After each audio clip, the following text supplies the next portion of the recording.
Hey guys, welcome to the pre-algebra 11.2 video where we're going to be talking about box and whisker plots and might just talk about crazy whiskers too. Alright, so what is a box and whisker plot? Well, it's another useful way of displaying data, okay?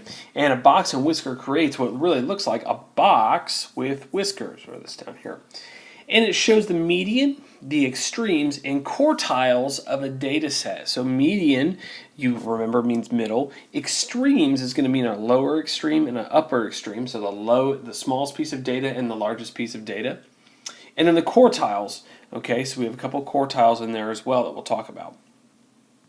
So the best way to jump into drawing a box and whisker plot is just to do it with a problem. So the prices in dollars of several used iPhones that are found on Craigslist are as follows. We have 35, 65, 90, 30, 120, 100, 80, blah, blah, blah, so on and so forth dollars. What we're going to do is make a box and whisker plot for that data. So the first thing we're going to do is draw a number line. Okay, so I just kind of had one imported in there. And notice I don't have any information on it yet. And that's okay. We're just going to draw it without any labels. So I'm not going to put 1, 2, 3, 4, so on and so forth. We're going to wait. And then what we're going to do next is we're going to find the lower and upper extremes. Okay, so lower and upper extremes again means smallest number and the largest number. So the smallest number I have up there, I think, is 30. The largest I have up there is going to be, looks like 120. Okay, so our data goes all the way from $30 to $120. So this is when I'm going to start putting some numbers down here on my number line. So 30 to 120. I'm going to put in the middle, let's do 60. Okay, maybe. And then next would be 70 on that side and 50 on this side. Actually, maybe we can go a little bit bigger. All right, that's going to work a little bit better.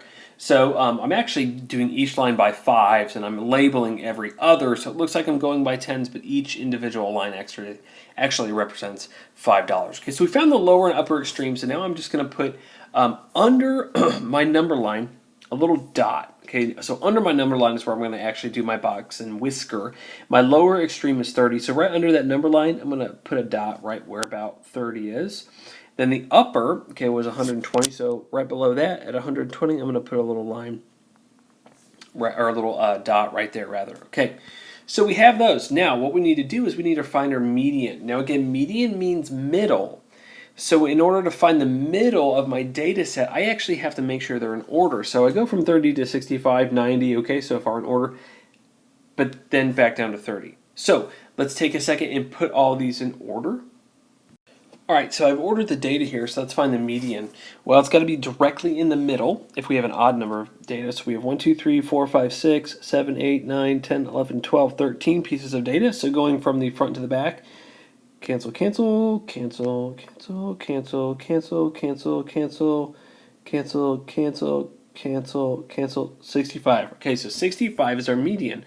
So I'm going to put a dot where I find 65, but below it, of course, and it's going to be right about there. All right, so now we found our median.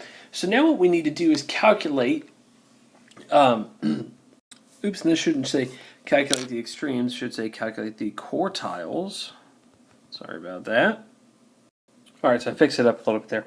So we need to calculate the quartiles, so both the upper and the lower. So what I'm going to do is I'm going to cut a branch over here, and we're going to calculate the lower and then the upper quartiles. Okay, so the lower quartile, we actually put this in order, this data in order, not just for the median, but for the quartiles. Okay, so I'm going to look. The 65 was my median. So this over here is actually my lower half of data. Okay, so it's 30, 30. Let's do that real quick. Write it out. 30, 30, 35, 49, 55, and 60. Okay. So what am I going to do with that? Well, I'm actually going to find the middle of that. So 1, 2, 3, 4, 5, 6. All right, so my middle is going to lie, well, let's see. I don't really have a middle piece of data because the middle is like right there. Okay. So what I'm actually not really finding is the middle, but the mean, okay, of the middle. Or it's really technically the median of the lower data set, but because there's no value right directly in the middle, okay, there's an even number of data here, I need to find the mean of the two middle pieces, okay? So what I'm going to do is take 35, add to it 49, and I'm going to divide that by, well, 35 and 49, that's two pieces of data. So 35 plus 49 would get you 84, and you divide that by 2, and you get 42. Okay, now what am I going to do with that 42? Well, I'm going to come over to my graph, or my number line, and right about where 42 is, which is, pretty much right there, I'm going to draw another dot. I'm going to do this one in blue. Okay, I've actually started to develop my box now. So let's see. Now I need to do the upper half. So why don't you take a second? I want you to calculate the median of the upper half of data there. So pause the video, give that a shot, and see how you do. All right, so before we go check on the upper quartile, I'm just going to rewrite these down here just because sometimes they cannot be so clear. On this one, it's really not too bad.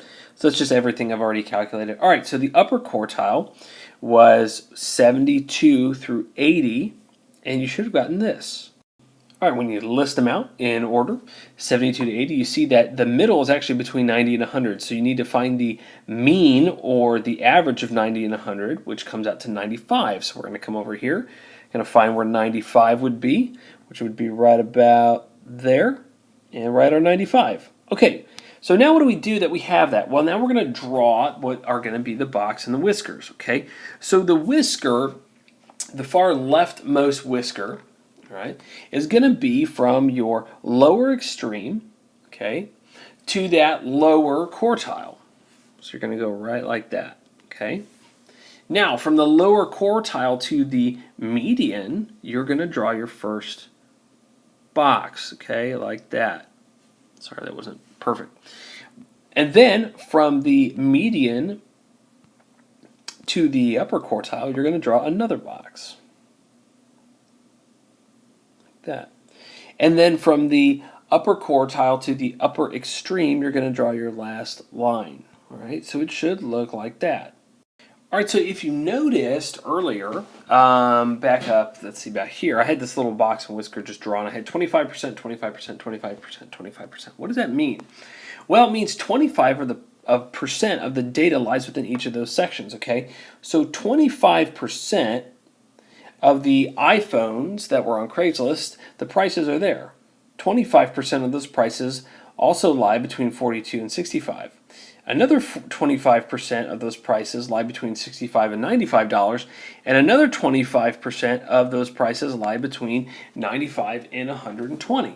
Okay, and so if you draw your box and whisker plot correctly, and that everything is evenly spaced, which is why we use a number line, we can see that it's pretty evenly distributed, right? Okay, so about if I'm looking at this, I'm looking at like 1.5 inches right there. Okay. 25% of our data lies within 1.5 inches. Another 25% is pretty close to 1.5 inches. Another 25%, a little under. And then between 30 and 42, not quite as much lies right there. So let's kind of apply this. Let's say you're only going to buy an iPhone off Craigslist, okay, if it's less expensive than at least 50% of the other phones out there. Okay, so you're like, if it's less expensive than like half of the phones or more, then I'll buy it. I'm getting a good deal. But if it's more expensive than half of the phones, I'm not going to do it. So you find one for $72. So should you buy it? Well, so if we were to graph the point where $72 would be, it would be approximately right there, okay? So should you buy it? Well, let's see. You got 50%, or I'm sorry, 25% of the phones, the prices lie between 42 and 65. Okay, so that would be like, 42 to 65. So that one right there, that one right there, that there, okay? So there's 25% of the phones right there and 25% of the phones right there. These two from here to here collectively make up 50% of these numbers, roughly, okay? So you got 50% there.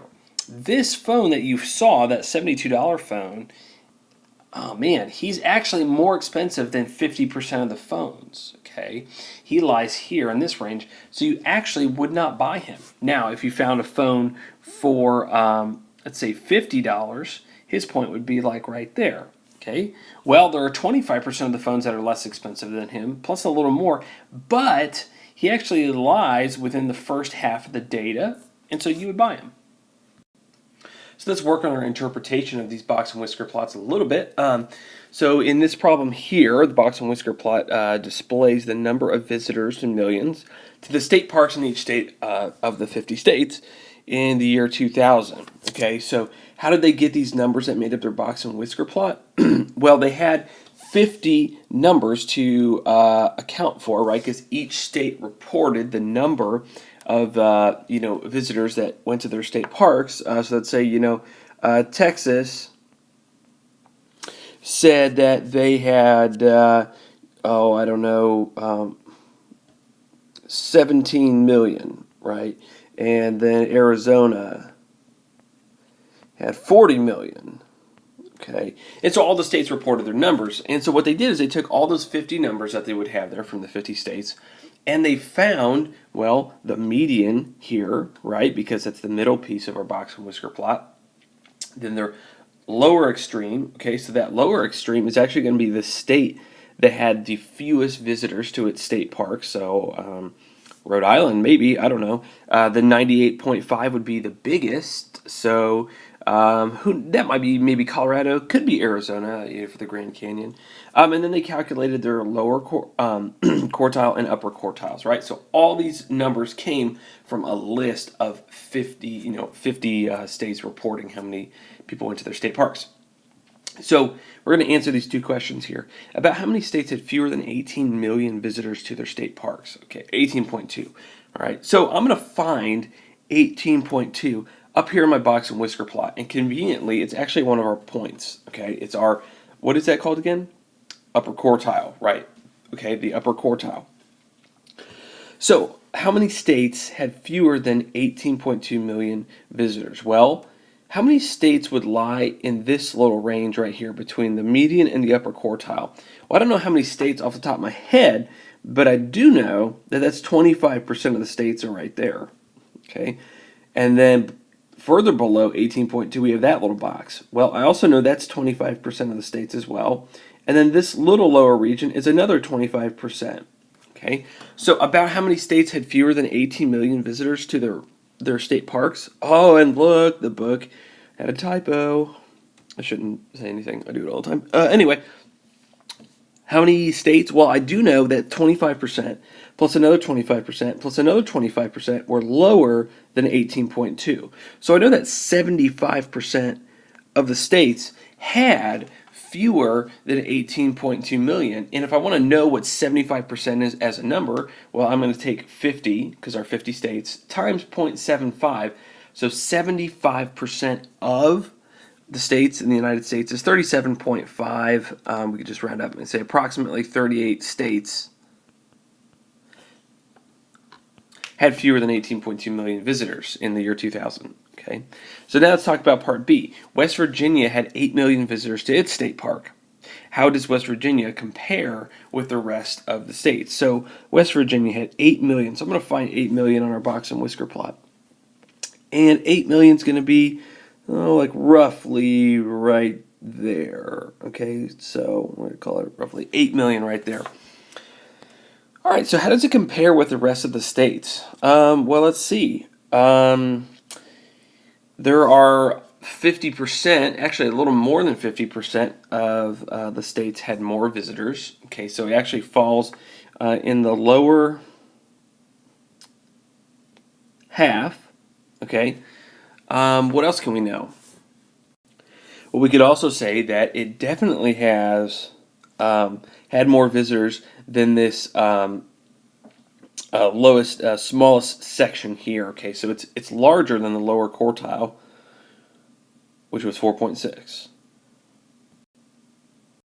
All right, so lastly, we'll talk about range versus interquartile range. Okay, so what is the range of any data set? Well, it's just the greatest value minus the least value. Okay, now what is the interquartile range? Well, an interquartile range comes into play with box and whisker plots, and it's going to be the upper quartile, which in a box and whisker would be, in a box and whisker would be that right there, minus the lower quartile, which would be that point right there, and of course you'd have some line there. Okay, so it's that minus that, upper quartile minus lower quartile. What I want you to do is I want you to pause the video and I want you to try this problem. The box and whisker plot here shows the average monthly temperatures for Boston and Seattle. Okay, and what conclusions can we make? So what I actually want you to do, instead of just doing that, I want you to answer these 3 questions here. So play the video when you're done and let's see how you do. Alright, so I went ahead and did this, so let's run through the answers and figure out why I got what I got. Okay, so it said find the range for both cities. Well, again, range is just the greatest to the least value. And in a box and whisker plot, we have been given the least and the greatest values that were reported, right? There was some month in Boston that actually had an average of 29 degrees. There was some month in Seattle that had an average of 41. Same thing with 74 and 66. Now, 36, 51, 66.5, those were not necessarily reported because those numbers had to be calculated, not just observed. Same thing with 45, 52, and 61. So anyway, for both cities, I just took the greatest minus the least. So in Boston, I got 45 degrees Fahrenheit. And in Seattle, I got 25 degrees Fahrenheit. So the range for Boston is much larger than Seattle. So when you go to Boston, the temperatures you can expect, there's a much wider range you can expect than if you go to Seattle. In Seattle, the temperatures, at least in 2000, the average of each month, they only fluctuated by 25 degrees. So, you could go and pretty much expect the temperature you were going to get if you were to visit. Now, the interquartile range for both cities, remember the interquartile range is the upper quartile minus the lower quartile. So for Boston, I took 66.5 minus 36.5. So the upper quartile minus the lower quartile to get 30 degrees Fahrenheit. And same thing in Seattle. I took 61 minus 45, which came from right there, and got 16 degrees Fahrenheit. So lastly, both Boston and Seattle actually have almost identical median temperatures. Because if you look at this, the median temperature for Boston, 51.5, which would round up to 52 if you were rounding. And Seattle has a median temperature of 52. So we can just conclude they're basically, the states have basically the same weather, right, year-round? Well, no, just because their median temperature is the same doesn't mean they are identical, okay?